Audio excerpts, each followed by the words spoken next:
नमस्कार। दृष्टि आईएएस के इन न्यूज़ प्रोग्राम में आपका स्वागत है। आज का टॉपिक है आर्थिक सर्वेक्षण 2022 और इसके मायने। क्योंकि आज ही आर्थिक सर्वेक्षण 2022 पेश किया गया है, तो आज की चर्चा में हम इससे जुड़े विभिन्न पहलुओं की बात करेंगे। सबसे पहले देखते हैं चर्चा के महत्वपूर्ण बिंदु कौन कौन से होंगे। सबसे पहले न्यूज, उसके बाद बात करेंगे आर्थिक सर्वेक्षण क्या है, इसके बारे में समझेंगे। इसके बाद आर्थिक सर्वेक्षण के महत्व को जानेंगे। उसके बाद आर्थिक सर्वेक्षण 2022 से जुड़े महत्वपूर्ण तथ्यों की बात करेंगे, चुनौतियां, निष्कर्ष और सबसे अंत में प्रश्न की बात रहेगी। चर्चा के पहले मैं आपको बता दूं कि यह जीएस पेपर 3 के अंतर्गत आएगा और सरकारी बजट के अंतर्गत इसे हम विशेष तौर पर रख सकते हैं।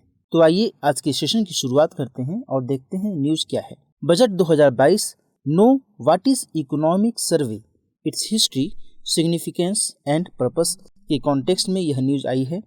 न्यूज में आगे बात करें तो केंद्रीय वित्त मंत्री श्रीमती निर्मला सीतारमण जी ने लोकसभा में आर्थिक सर्वेक्षण 2021-22 पेश किया है। यह सर्वेक्षण केंद्रीय बजट 2022-23 प्रस्तुत किए जाने से एक दिन पहले यानी आज पेश किया गया। आगे बात करते हैं आर्थिक सर्वेक्षण क्या होता है। यह एक महत्वपूर्ण वित्तीय दस्तावेज है जिसे आमतौर पर बजट से एक दिन पहले संसद के समक्ष प्रस्तुत किया जाता है। आर्थिक सर्वेक्षण को प्रस्तुत करने की परंपरा एक लंबे समय से चली आ रही है और इसे वर्ष 1950-51 से पेश किया जा रहा है। वर्ष 1964 तक आर्थिक सर्वेक्षण को केंद्रीय बजट के साथ पेश किया जाता रहा, लेकिन उसके बाद के वर्षों में इसे वित्त मंत्री द्वारा बजट के एक दिन पहले ही प्रस्तुत किया जाने लगा। आर्थिक सर्वेक्षण मुख्य आर्थिक सलाहकार, जिसे अंग्रेजी में चीफ इकोनॉमिक एडवाइजर भी कहा जाता है, उन्हीं के समग्र मार्गदर्शन में वित्त मंत्रालय के आर्थिक मामलों के विभाग के इकोनॉमिक्स डिवीजन द्वारा तैयार किया जाता है। लेकिन इस साल सर्वेक्षण प्रमुख आर्थिक सलाहकार यानी प्रिंसिपल इकोनॉमिक एडवाइजर और अन्य अधिकारियों द्वारा तैयार किया गया है, क्योंकि पूर्व सीईए कृष्णमूर्ति सुब्रमण्यम का कार्यकाल दिसंबर 2021 में समाप्त हो जाने के बाद से यह पद खाली रहा था। वर्तमान में डॉक्टर वी अनंत नागेश्वरन मुख्य आर्थिक सलाहकार हैं, जिन्हें बीते दिनों ही नियुक्त किया गया है। आर्थिक सर्वेक्षण के कॉन्टेक्स्ट में और आगे बात करें तो इसे पिछले कुछ वर्षों से 2 खंडों में प्रस्तुत किया जाने लगा है। यह प्रथा अरविंद सुब्रमण्यम के सीईए के रूप में पदभार संभालने के बाद से शुरू हुई और उनके उत्तराधिकारी केवी सुब्रमण्यम ने इसे जारी रखा। आर्थिक सर्वेक्षण के पहले भाग में देश के सामने आने वाली आर्थिक चुनौतियों को शामिल किया जाता है, जबकि दूसरे भाग में बीते वर्ष का विश्लेषण शामिल होता है। गौरतलब है कि सरकार के लिए आर्थिक सर्वेक्षण प्रस्तुत करना अनिवार्य नहीं है और इसके पहले खंड में प्रस्तुत सिफारिशें सरकार पर बाध्यकारी नहीं हैं। आगे बात करते हैं आर्थिक सर्वेक्षण के महत्व के बारे में। आर्थिक सर्वेक्षण अगले वित्त वर्ष के लिए सकल घरेलू उत्पाद यानी जीडीपी का एक अनुमान या इसे आप प्रोजेक्शन भी कह सकते हैं, यह होता है। यह सरकार के प्रमुख विकास कार्यक्रमों और नीतियों की स्थिति को साझा करते हुए पिछले वित्तीय वर्ष में अर्थव्यवस्था के प्रदर्शन को दर्शाता है। आर्थिक सर्वेक्षण पिछले वित्त वर्ष में सभी क्षेत्रों औद्योगिक, कृषि, औद्योगिक उत्पादन, रोजगार, कीमतों, निर्यात आदि के विस्तृत सांख्यिकीय डेटा का विश्लेषण प्रदान करके भारत में आर्थिक विकास की समीक्षा करता है। यह सर्वेक्षण अगले वित्तीय वर्ष के लिए देश की प्राथमिकता और किन क्षेत्रों पर अधिक जोर देने की जरूरत है उसको समझकर केंद्रीय बजट की बेहतर समझ प्रदान करने में भी मदद करता है। आर्थिक सर्वेक्षण 2022 के महत्वपूर्ण तथ्यों की बात करें तो इस बार के सर्वे में आने वाले वित्त वर्ष के लिए 8 से 8.5% की आर्थिक वृद्धि का अनुमान लगाया गया है, जो चालू वित्त वर्ष में अनुमानित 9.2% की वृद्धि से नीचे है। अगले वित्तीय वर्ष में आपूर्ति पक्ष में सुधार, पूंजीगत व्यय यानी कैपिटल एक्सपेंडिचर और निर्यात की विकास में प्रमुख भूमिका होगी। वित्तीय वर्ष 2021-22 के लिए कृषि विकास 3.9% और औद्योगिक विकास 11.8% पर देखा गया। कोविड महामारी से कृषि और संबद्ध क्षेत्र सबसे कम प्रभावित हुए हैं और वित्त वर्ष 2021-22 में इसके 3.9% बढ़ने का अनुमान है, जो पिछले वर्ष 3.6% रहा था। सेवा क्षेत्र महामारी से सबसे अधिक प्रभावित हुआ है, विशेष तौर पर ऐसे सेगमेंट जिनमें मानव संपर्क की जरूरत है। पिछले वर्ष के 8.4% के संकुचन के बाद यानी कॉन्ट्रैक्शन के बाद इस वित्तीय वर्ष में इस क्षेत्र के 8.2% बढ़ने का अनुमान लगाया गया है। यहाँ पर किस क्षेत्र की बात की जा रही है? तो वो है सेवा क्षेत्र।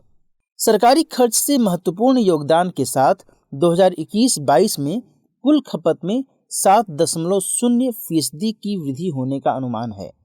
पिछले 6 वर्षों में भारत में स्टार्टअप का उल्लेखनीय विकास हुआ है। नए मान्यता प्राप्त स्टार्टअप्स की संख्या 2016-17 में केवल 733 से बढ़कर 2021-22 में 14,000 से भी अधिक हो गई है। इसका परिणाम है कि भारत अमेरिका और चीन के बाद दुनिया का तीसरा सबसे बड़ा स्टार्टअप इकोसिस्टम बन गया है। इस लिहाज से मैं आपको बता दूं कि स्टार्टअप्स के कॉन्टेक्स्ट में भारत में अपेक्षा से अधिक वृद्धि की गई है। इसके अलावा 2021 में 44 भारतीय स्टार्टअप्स ने यूनिकॉर्न का दर्जा भी हासिल किया है, जिससे भारत में यूनिकॉर्न की कुल संख्या 83 हो गई है और इनमें से अधिकांश सेवा क्षेत्र से हैं। कृषि और संबद्ध उत्पादों का निर्यात अप्रैल से नवंबर 2021 के दौरान 2020 की इसी अवधि की तुलना में 23.2% बढ़कर $31.0 बिलियन हो गया। 2021-22 के दौरान केंद्र सरकार की व्यय नीति में कैपिटल एक्सपेंडिचर यानी पूंजीगत व्यय पर जोर दिया गया है। बजट 2021-22 ने न केवल व्यय अनुमानों को बढ़ाया है, बल्कि उन्हें अधिक उत्पादक पूंजीगत व्यय की ओर भी निर्देशित किया। 2024-25 तक $5 ट्रिलियन की जीडीपी प्राप्त करने के लिए भारत को बुनियादी ढांचे पर इन वर्षों में लगभग $1.4 ट्रिलियन खर्च करने की जरूरत है। वित्त वर्ष 2008 से 2017 के दौरान भारत ने बुनियादी ढांचे पर लगभग $1.1 ट्रिलियन का निवेश किया है। वित्तीय वर्ष 2020 से 2025 के दौरान ऊर्जा, सड़क, शहर और रेलवे जैसे क्षेत्रों में भारत में बुनियादी ढांचे के अनुमानित पूंजीगत व्यय का लगभग 70% हिस्सा शामिल है। इनमें सबसे ज़्यादा कौन है? तो ऊर्जा 24%। 2021-22 के बजट अनुमान में 9.6% की अनुमानित वृद्धि के मुकाबले अप्रैल से नवंबर 2021 के दौरान केंद्र सरकार की राजस्व प्राप्तियों में 67.2% की वृद्धि हुई है। वैश्विक महामारी के कारण सभी व्यवधानों के बावजूद पिछले 2 वर्षों में भारत का भुगतान संतुलन अधिशेष में रहा, यानी यह सरप्लस में रहा। आगे बात करते हैं क्या कुछ चैलेंजेस हैं। अर्थव्यवस्था में अतिरिक्त तरलता और एक रुकी हुई इंसॉल्वेंसी प्रक्रिया वित्तीय प्रणाली के लिए दीर्घकालिक जोखिम ला सकती है। खनिजों की अकुशल आपूर्ति से खनिजों की कीमतों में वृद्धि की संभावना है। इसके साथ साथ लगातार मुद्रास्फीति की संभावनाएं बनी रहती हैं। नौकरियों की अनिश्चितता भी चैलेंज के रूप में सामने दिखती है।